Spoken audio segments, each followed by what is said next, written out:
Welcome to success mission. Success mission में आप सभी का स्वागत है। आइएगा, आज हम बात करेंगे संधि के संदर्भ से। इसके पूर्व हमने जाना था संधि कहते किसे हैं, संधि के भेद कितने प्रकार के हैं, और उसी भेद में सुर संधि का एक भेद किया था। सुर संधि के 5 भेदों में एक की परिभाषा भी हमने पढ़ी थी, दीर्घ संधि। और दीर्घ संधि में बताया था आ और आ के बाद यदि आ और आ है तो विकार उत्पन्न होता है आ।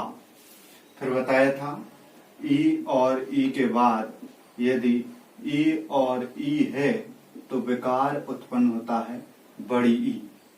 ऊ और बड़ा ऊ, इसके बाद यदि बड़ा ऊ और छोटा ऊ है तो विकार उत्पन्न होता है बड़ा ऊ।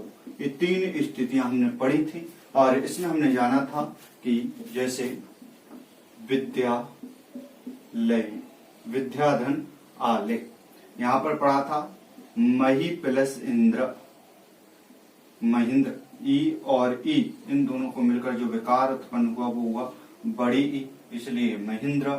फिर इसके बाद पढ़ा था भू प्लस ऊर्जा, यहाँ पर भी ऊ है बड़ा ऊ और यहाँ पर भी बड़ा ऊ है, और इन दोनों का जो विकार होगा वो होगा बड़ा ऊ, इसलिए शब्द बन जाएगा ऊर्जा। इस रूप से हमने यहाँ पर जाना था दीर्घ संधि के क्या क्या कार्य होते हैं। इस रूप से जाना था कि दीर्घ संधि में विकार उत्पन्न होता है तो आ आता है, विकार उत्पन्न होता है तो ई आती है। यदि तीसरी स्थिति होती है तो ऊ वाली स्थिति बनती है। और प्रत्येक के 4 चरणों के बारे में हमने बात की थी। आज हम बात करने जा रहे हैं गुण संधि। कौन सी संधि? गुण संधि के संदर्भ से आज हम बात करेंगे। देखें, गुण संधि की जब भी हम बात करते हैं, गुण करते कैसे हैं देखेंगे। जो सबसे पहला जब हमने पढ़ा था तो वहां पर बताया था प्रथम शब्द का अंतिम वर्ण और द्वितीय शब्द का प्रारंभिक वर्ण। प्रथम शब्द का जो अंतिम वर्ण होगा, जैसे हमने लिखा विद्या, अंतिम वर्ण ए, और आरंभिक वर्ण क्या हो जाएगा? आरंभिक वर्ण हो जाएगा आ, अर्थात आ और आ। इन दोनों शब्दों से मिलकर जो विकार उत्पन्न होता है यही वास्तव में परिवर्तन कहलाता है, और इसी परिवर्तन के माध्यम से शब्द बन जाता है विद्यालय। अब यहाँ पर गुण संधि में क्या विकार उत्पन्न होगा उसके संदर्भ से जानते हैं। आएगा, देखो आ और आ, इन वर्णों के बाद यदि ई और ई, ऊ और ऊ या री हो तो इस स्थिति में क्या हो जाएगा? इस स्थिति में ए हो जाएगा। यदि ऊ वाली स्थिति है तो ओ हो जाएगा, और यदि री वाली स्थिति है तो अर बन जाएगा। ये 3 स्थितियां हमें प्राप्त हो जाएंगी, अर्थात 3 गुण की श्रेणियां प्राप्त होगी। यदि आ और आ के बाद ई और ई है तो ए होगा। दूसरी स्थिति आ और आ के बाद यदि ऊ और ऊ है तो ओ हो जाएगा। आ और आ के बाद यदि री है तो क्या बन जाएगा? अर बन जाएगा। परिभाषा क्या होगी तो हम लिख सकते हैं, यदि किसी, लिखें, यदि किसी आ और आ के मेल, यदि किसी आ और आ का, या आ ऐसा लिखें, यदि किसी आ और आ का मेल ई और ई, ऊ और री से होता है, री से होता है तो उससे प्राप्त विकार क्या बनेगा? तो ई का बनेगा ए, ऊ का बनेगा ओ और री का बनेगा अर। यह विकार उत्पन्न हो जाता है और इसे ही कहते हैं गुण संधि। इसे कौन सी संधि कहते हैं? गुण संधि। समझ में आया होगा। यहाँ पर कहना चाहा यदि आ और आ के बाद ई है तो मात्रा हो जाएगी ए की। आ और आ के बाद यदि ऊ है तो मात्रा हो जाएगी ओ की। यदि आ और आ के बाद री है तो बन जाएगा अर। ये तीन स्थितियां यहाँ पर बता दी। अब देखते हैं किस रूप से इनके उदाहरण आएंगे, किस रूप से इनके बारे में जानेंगे। देखें, सबसे पहले स्थिति थी आ और आ के बाद यदि ई और ई है तो क्या हो जाएगा, ई हो जाएगा। जैसे हम देखें उदाहरण, जैसे मैंने लिखा नर प्लस इंद्र, क्या बनेगा, नर प्लस इंद्र। नर में से क्या निकला, जैसे नर, यहां से आ निकला और इंद्र, आ और ई मिलके क्या बनेगा, ए बनेगा, इसलिए क्या बन जाएगा, नरेंद्र। ये तो हुई पहली स्थिति। कौन सी स्थिति, यदि आ के बाद ई है तो यह स्थिति हमें प्राप्त होगी। अब दूसरी स्थिति में कहते हैं यदि आ के बाद बड़ी ई है तो क्या प्राप्त होगा। आ के बाद यदि बड़ी ई है तो देखें नर प्लस ईसा, जैसे लिखा नर प्लस ईसा। इससे क्या बनेगा, बनाएंगे, आप ही बनाएं। आ और ई, इन दोनों के मिलने से क्या बना, ए बना, इसलिए यहां पर बनेगा नरेशः। शब्द समझ में आए। ये दो स्थितियां होंगी। अब तीसरी स्थिति के बारे में बताते हैं। यदि आ के बाद ई है तो ई होगा। इसकी स्थिति किस रूप से, देखें महा प्लस ईसा।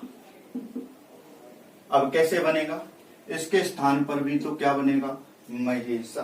क्या बनेगा, महेशा। ये शब्द समझना, क्यों, आ और ई इन दोनों को मिलकर जो विकार उत्पन्न हुआ वह हुआ ए, और यहां पर था मह प्लस स, इसलिए ए यहां पर हो जाएगा महेश। शब्द क्या बन जाएगा, महेश। ये चौथी स्थिति, तीसरी स्थिति प्राप्त होगी। और चौथी स्थिति कौन सी प्राप्त होगी, चौथी स्थिति प्राप्त होगी यदि आ के बाद बड़ी ई हो तो प्राप्त होता है ए। उदाहरण देखें, उदाहरण में हम देख सकते हैं कि महा प्लस ईसा। देखें महा प्लस, एक यहां पर अपन ने देखा था, इस उदाहरण को पुनः देखेंगे। जैसे महा प्लस इंद्रा, इसके पूर्व जो देखा था वो इसका उदाहरण था। इसके अब जो उदाहरण देख रहे हैं वो आ प्लस ई का देखें, महा प्लस इंद्र। इसका उदाहरण क्या बनेगा, आ के बाद ई है इसलिए क्या हो जाएगा, ए होगा, इसलिए बनेगा महेंद्र। स्थिति निश्चित रूप से समझ में आ गई, इसलिए क्या बन गया, महेंद्र। इस रूप से हमने यहाँ पर चार स्थिति को जाना। यदि आ और ई इनसे भी मिलकर क्या बनता है, ए बनता है। आ और ई इनसे भी मिलकर ए बनता है। बड़ा आ और ई इससे भी मिलकर ए बनता है। आ और ई इससे भी मिलकर ए बनता है। और चारों की स्थितियां बराबर सादृश्य एक रूप होती हुई नजर आती हैं।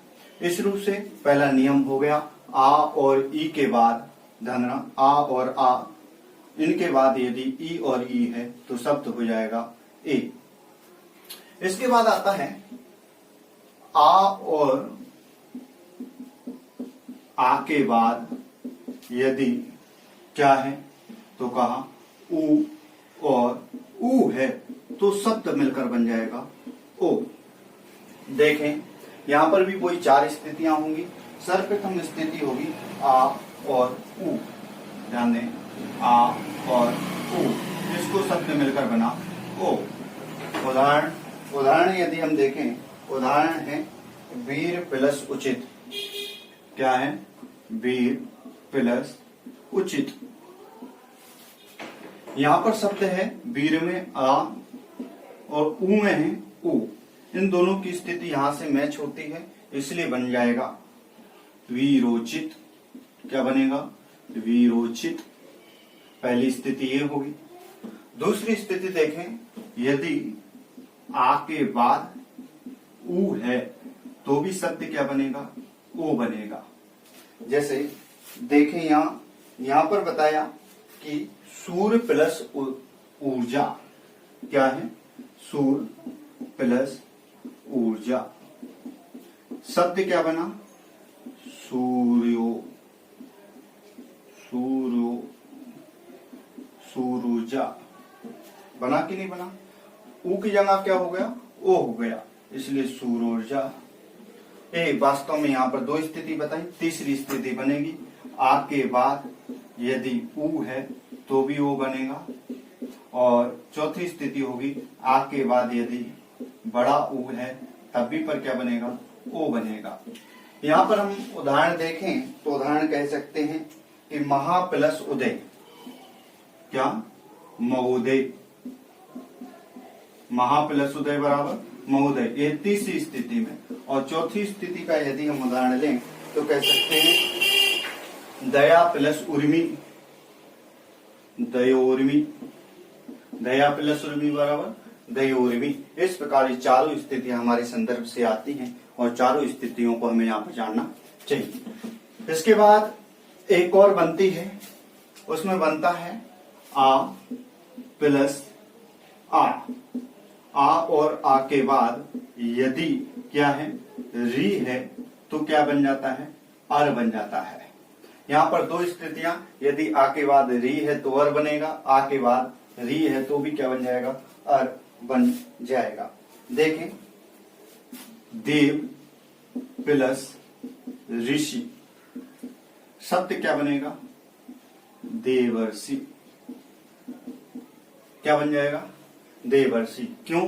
क्योंकि आ और री, ध्यान देना, आ और री को जो विकार उत्पन्न हुआ वो क्या हो गया?